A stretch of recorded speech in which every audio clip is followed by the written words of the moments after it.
create a thought train that I actually choose intentionally to engage in. I don't, you know what? Being intentional with every moment in time is very key. And with this moment, I feel like I'm being intentional by using this phone to record myself and express myself. If I wasn't doing this, I would probably just be, you know, I don't know, just not talking at all. So, like, using this is like a form of working out my mouthpiece, my, well, pause, not like that, but like working out my communicative abilities and strengths, my muscles, my communication muscles, my expression muscles. And I look at, like, for example, Doechii, the artist from TDE, Doechii. Before she like really was on a huge platform and built a huge platform for herself, she was like posting a lot of videos on YouTube, like of just her talking, of her just expressing herself about her day, where her mind is, the different things that she has created, stuff like that. And me personally, I felt like, yo, damn, that's a good idea, ain't it? It probably really helps in terms of like how you go about expressing yourself and how clear and concise and precise the words that come out your mouth when you're expressing your authentic realness on in the things that's in your mind and organizing it probably works out like really well in that way. I think that's something I'm about to adopt. So yeah, because I'm all about self improvement. Sometimes when I feel like it, um, it be niggas out here that be, and maybe they actually be on this shit. That be like, yeah, I'm trying to do this self development shit. I'm on self development. I'm trying to better myself every day. But then turn around and don't do something that is the opposite of bettering yourself. It's like we're human. We're not perfect. We're not always gonna live up to the things that we talk about. Some people are though. Some people actually are thorough like that. I'm not saying that I'm not a a thorough individual at all, but sometimes I say I'm gonna do something, yeah, and I'll be like, yeah, I'm gonna commit to doing this every fucking day, and I don't do it some days. Like, I'm sure everybody, some people, most people could connect to that. Um, yeah, it is what it is. I mean, nobody's fucking perfect. I don't try to portray that within myself, within my connections, my friendships, relationships, shit like that. But it's not that I'm striving to be perfect, but I'm striving to be better. And, I make attempts at it. Um, Not all attempts are successful.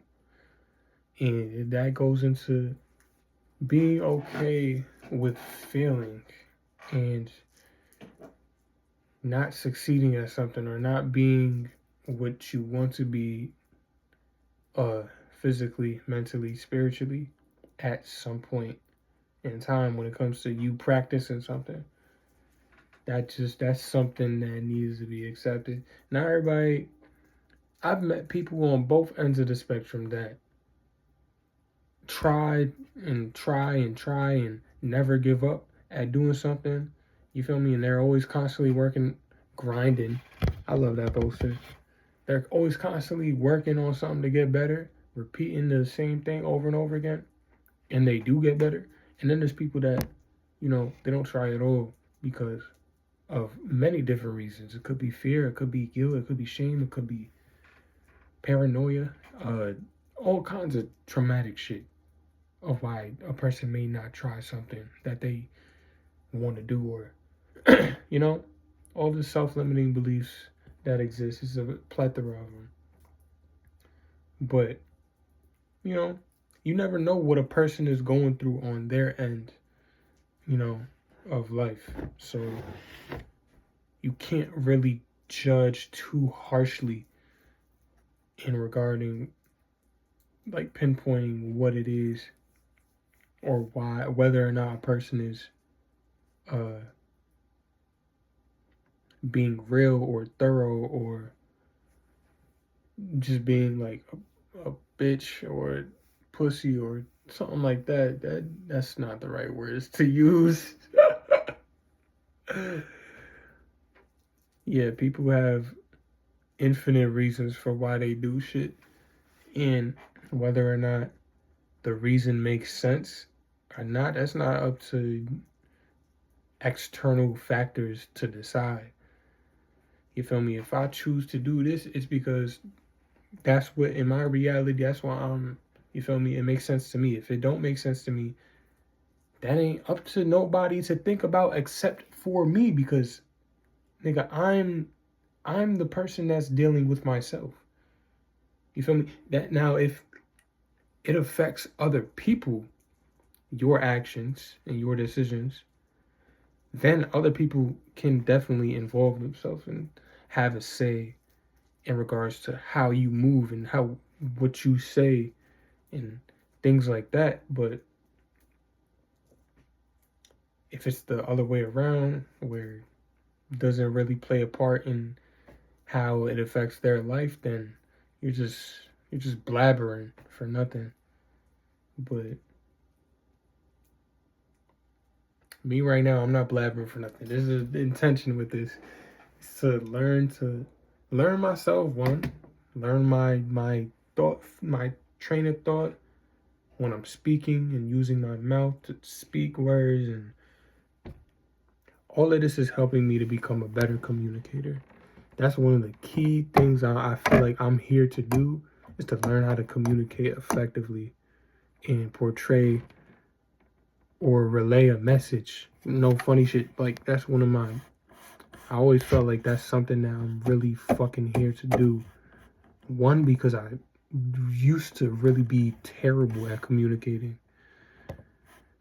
and I may still be, but I've came a long fucking way. Pat on the back, good job, Mel. You came a long way, type shit. But I came a long way. Came a long way. Used to be a shell, right? Used to be hermit mode. Like you was not hearing from me. You was not, even when I was in the room, you wasn't hearing from me. It was serious, but I've kind of gotten like more open and more, have become more of a extroverted introvert, if you want to put it like that. Uh, yeah,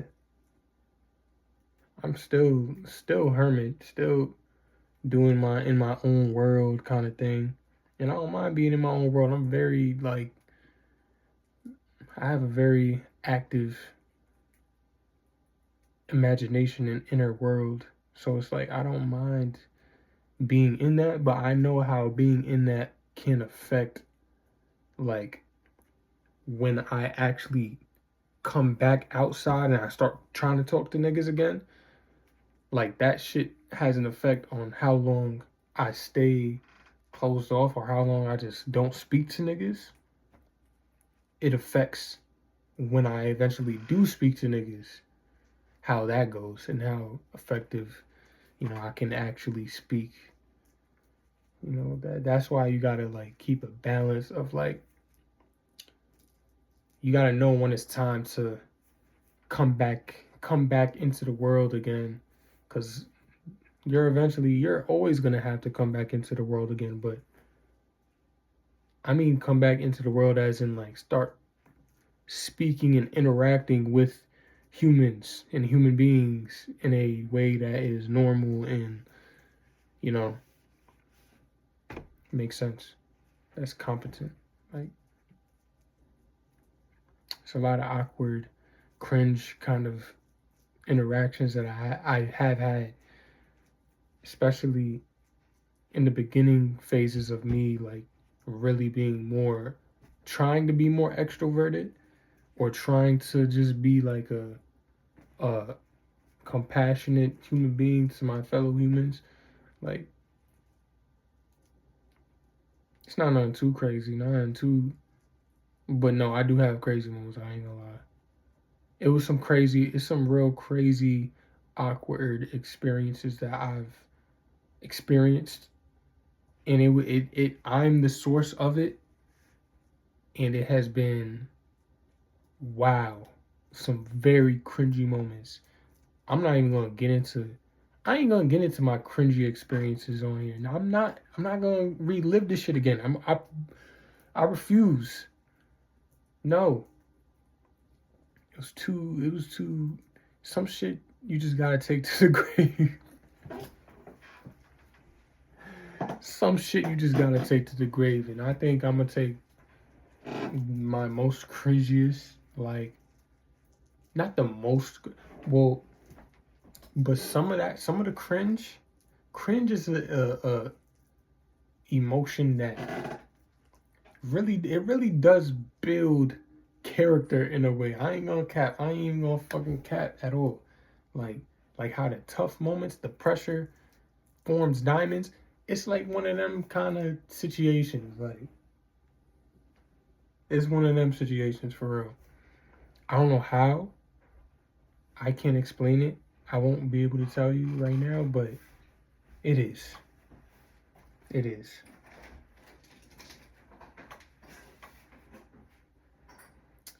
But those hard moments, those hard, awkward social interactions that I had, I don't let that shit like discourage me from going to interact with new niggas and make, new experiences where I can really connect with people.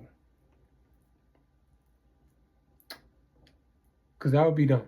That would be dumb. That would be stupid for anybody to let their past taint, the potential for meeting new people or potential for newer experiences. Like that's something that like but then there's moments in people where their old experiences where that shit happens and then you know they end up not being the same again. And I understand that. And I'm not here to say you should or shouldn't be doing that. But internally, a person knows. The subconscious knows. They know. They know what they should and shouldn't be doing. You don't really need. I feel like people don't really be needing nobody to tell them the things that they should be doing. Like nobody.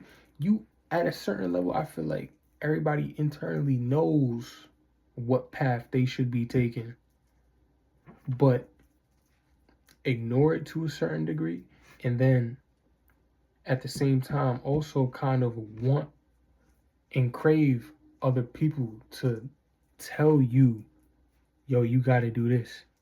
Some people do crave that. I know this.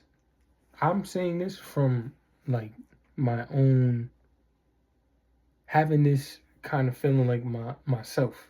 I don't know if anybody else has had it. I feel strongly. Sometimes I just get feelings that tell me things about people. Sometimes they right, sometimes they wrong. I don't know. Sometimes, but I think that's how it goes. I think that's how it goes. Sometimes people just